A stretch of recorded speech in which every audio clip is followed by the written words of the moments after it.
جب انسان کو تھوڑا سا ترجمہ آتا ہو نا، اس کی تھوڑی توجہ ہو، اسے نماز پڑھنے کا بھی بڑا ہی مزہ آتا ہے۔ نبی کریم علیہ السلام فرماتے ہیں، رب فرماتا ہے یہ سورہ فاتحہ میرے اور میرے بندے کے درمیان آدھی آدھی ہے، آدھی میری ہے آدھی میرے بندے کی ہے۔ جب وہ کہتا ہے نا مالک یوم الدین، تو یہاں تک وہ میری تعریف کرتا ہے، ایاک نعبد و ایاک نستعین تک پہنچتا ہے تو اب میرا اور اس کا آدھا آدھا کام شروع ہو جاتا ہے۔ پھر آگے میرا بندہ جب مجھ سے دعا مانگتا ہے تو یہ اس کے الفاظ ہیں جو میں اپنے فضل سے قبول فرمایا کرتا ہوں۔ تو ارشاد فرمایا تمام تعریفیں اللہ کے لیے جو تمام جہانوں کا پالنے والا ہے، الرحمن الرحیم، بڑا ہی مہربان ہے نہایت۔ یہ رحمان مبالغے کا صیغہ ہے، یعنی اتنا رحم کرنے والا کہ جتنا کوئی اور رحم نہ کر سکے، اس لیے اللہ ہی رحمان ہو سکتا ہے، بندہ کوئی رحمان نہیں ہو سکتا۔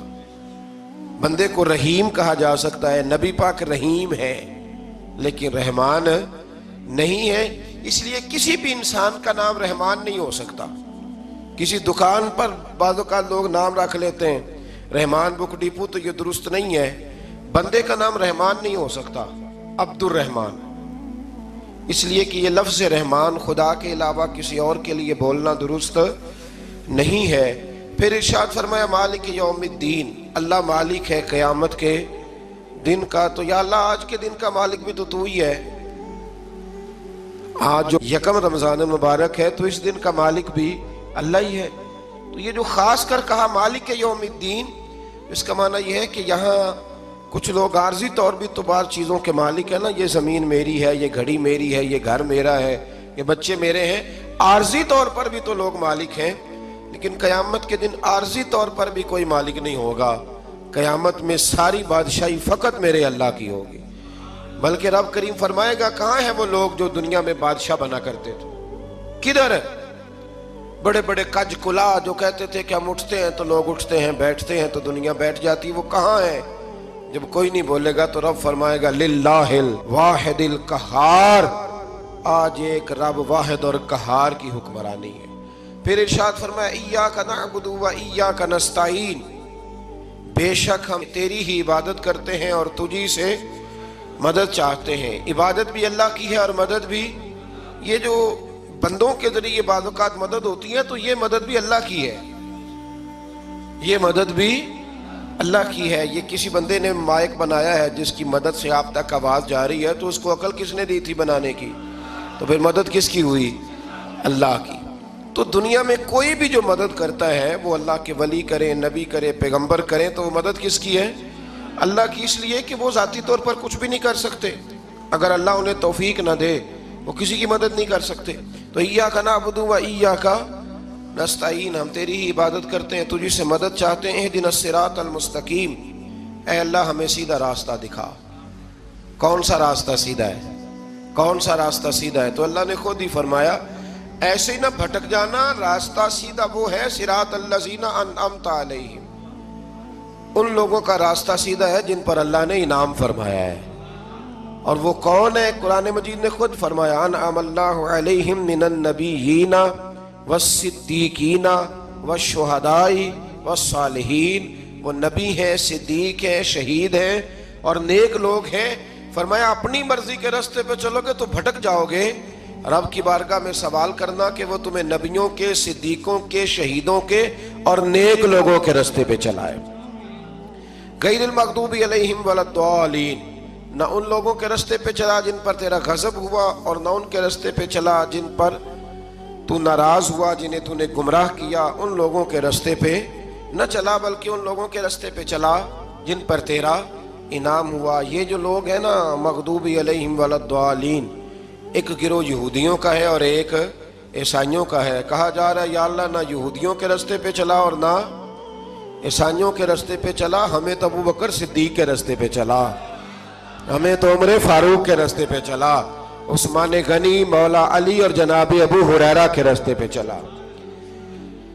اب یہ سورہ فاتحہ کا تو میں نے مکمل ترجمہ عرض کیا۔ سورہ بقرہ یہ قرآن مجید کی سب سے بڑی سورہ ہے۔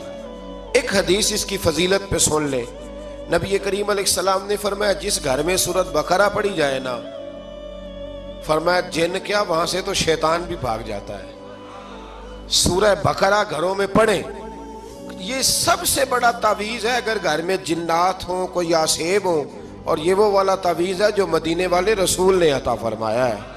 یہ سب سے بڑی سورہ ہے. مفسرین فرماتے ہیں اگر کوئی استدلال کی قوت رکھتا ہو تو ایک 100 چیز کا اللہ نے حکم دیا ہے.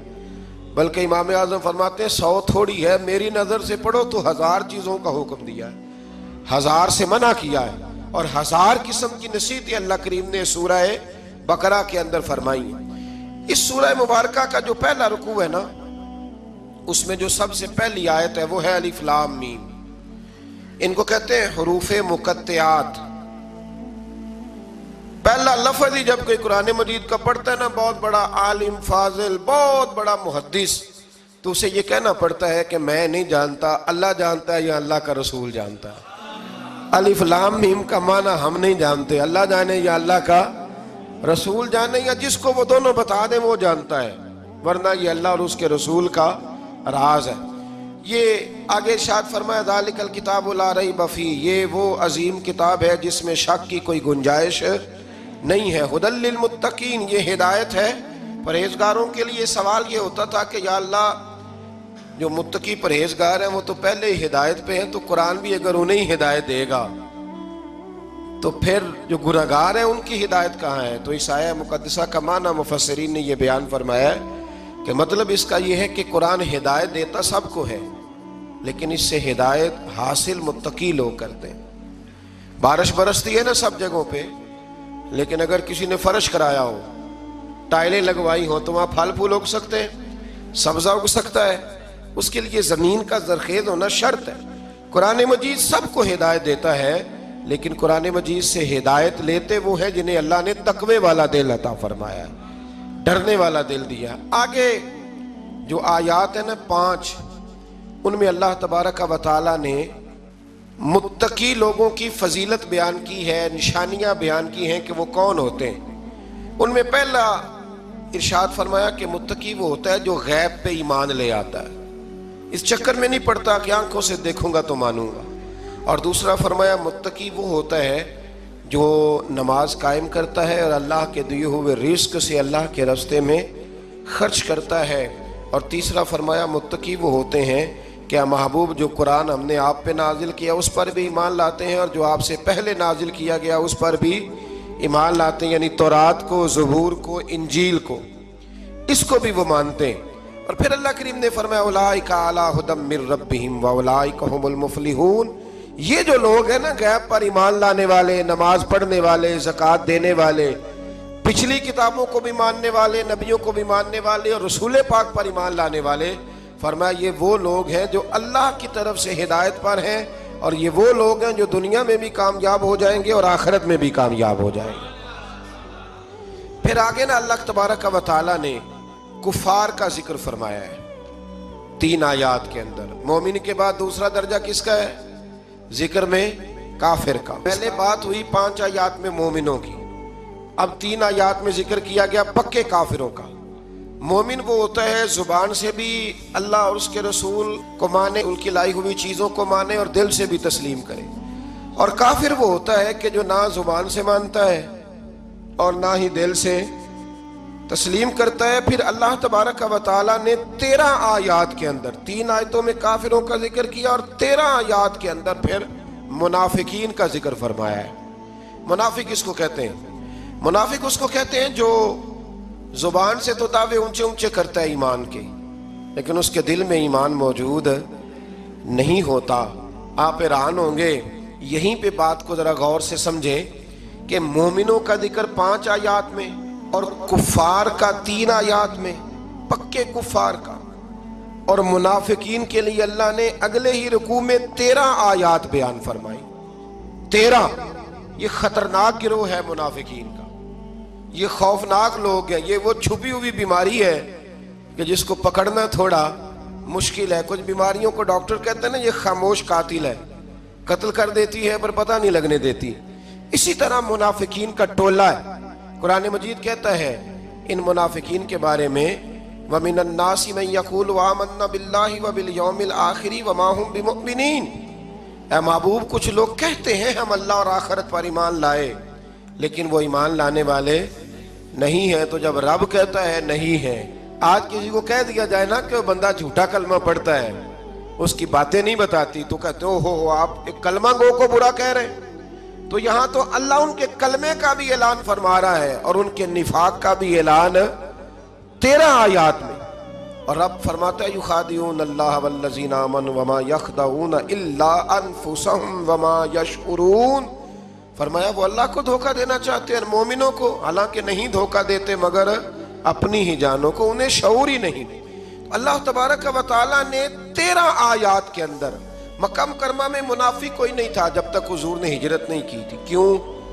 اس لیے کہ وہاں جو کلمہ پڑھتا تھا اسے مار کھانی پڑتی تھی۔ تو کسی کو کیا مصیبت پڑی تھی جھوٹا کلمہ پڑھ کے مار کھائے۔ مدینے میں جب اسلامی حکومت قائم ہو گئی نا، تو کچھ لوگوں نے اسلامی حکومت سے فائدہ لینے کے لیے جھوٹے موٹے کلمے پڑھ لیے، اندر کفر رکھتے تھے، اوپر سے اظہار اسلام کرتے تھے۔ تو رب فرماتا ہے کہ ان کا یہ ایمان قابل قبول نہیں ہے۔ تو یا اللہ پھر کس کا ایمان قابل قبول ہے؟ تو اللہ کریم نے فرمایا وَإِذَا قِيلَ لَهُمْ آمِنُوا كَمَا آمَنَ النَّاسِ، جب ان سے کہا جاتا ہے نا اس طرح ایمان لاؤ جس طرح دوسرے لوگ لائے، یعنی ابو بکر صدیق کی طرح ایمان لاؤ، عمر فاروق کی طرح ایمان لاؤ، عثمان غنی کی طرح، مولا علی کی طرح، بلال حبشی کی طرح، تو کیا جواب دیتے ہیں؟ قالوا نؤمن كما آمن السفهاء، کیا اس طرح ایمان لائے جس طرح یہ بیوقوف ایمان لائے؟ الا انہم هم السفهاء، اللہ فرماتا ہے خبردار بے شک وہی بیوقوف ہے، ولکن لا يعلمون، لیکن انہیں اس کا علم نہیں ہے۔ وہ کہا کرتے تھے کہ یہ تو بیوقوف ہے معاذ اللہ۔ ابو بکر صدیق نے سارا ہی مال دے دیا نبی پاک کو، عمر فاروق نے آدھا دے دیا، مولا علی نے سارا کچھ حضور کے نام کر دیا، عثمان جو کماتے محنت کے ساتھ وہ سارا وہاں جا کے پیش کر دیتے ہیں، تو بیوقوفی ہے۔ آج بھی کچھ لوگ کہتے ہیں کلمہ پڑھنا چاہیے سیدھا سیدھا، یہ کیا بات ہو گئی کہ بندہ مسیتڑی ہو جائے، کاروبار بھی تو کرنا ہے نا، نماز روزہ بھی، تو بیوقوفی ہے۔ اللہ جواب دیتا ہے، فرمایا الا انہم هم السفہاء، خبردار بیوقوف تو تم ہو کہ میرے محبوب کی شریعت کا، دین کا، روحانیت کا سورج چمک رہا ہے اور تم نے فیض ہی کوئی نہیں حاصل کیا۔ تو میرے بھائیوں، صحابہ کا ایمان وہ ایمان ہے، اہل بیت نبوت کا وہ ایمان ہے کہ اللہ کو ایمان بھی وہ والا پسند ہے جو حضور کے غلاموں جیسا ایمان ہو۔ اللہ تبارک و تعالیٰ نے منافقین کا ذکر فرمایا، تو پھر اللہ کریم نے فرمایا یہ تو وہ بیوقوف لوگ ہیں اس آدمی کی طرح جو آگ جب پوری جلا لیتا ہے نا روشنی پھیل جاتی ہے تو پھر اللہ اس کا نور لے جاتا ہے۔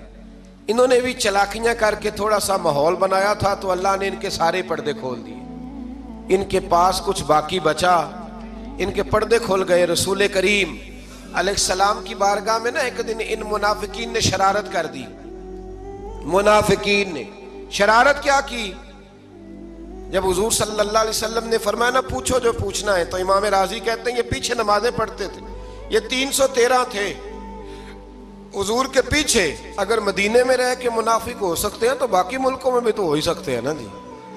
حضور کے پیچھے نمازیں پڑھتے تھے تو ایک دن کہنے لگے نہیں یہ کہتے ہیں جو مرضی پوچھو تو ہم پیچھے نمازیں پڑھتے ہیں، ہمارا انہیں پتہ نہیں۔